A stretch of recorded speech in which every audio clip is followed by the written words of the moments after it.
Let's talk about epigraph. Do you know about epigraph? Epigraph क्या होता है? चलिए आज हम बताते हैं आपको एपिग्राफ के बारे में।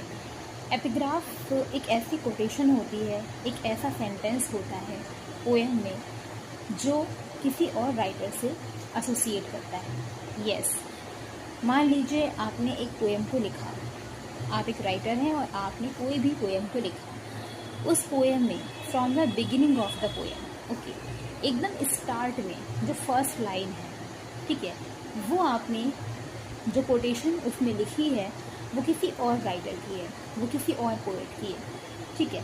लेकिन आपने उस कोटेशन को epigraph, as a epigraph from the beginning of the poem आपने उसको यूज़ किया है, ठीक है।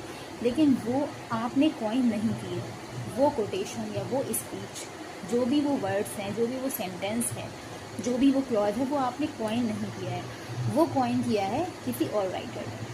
तो इसको हम एपिग्राफ बोलते हैं। किसी और के राइटर की स्पीच, कोटेशन को जब आप अपनी पोएम में from the beginning of the poem, बिल्कुल स्टार्ट में बिगिनिंग पॉइंट पे जब आप उसको लिख देते हैं, वहाँ से आप शुरू करते हैं उसको, तो उसको बोलते हैं एपिग्राफ। मैं इसका एक एग्जाम्पल भी देती हूँ ताकि अच्छे से समझ में आ जाए।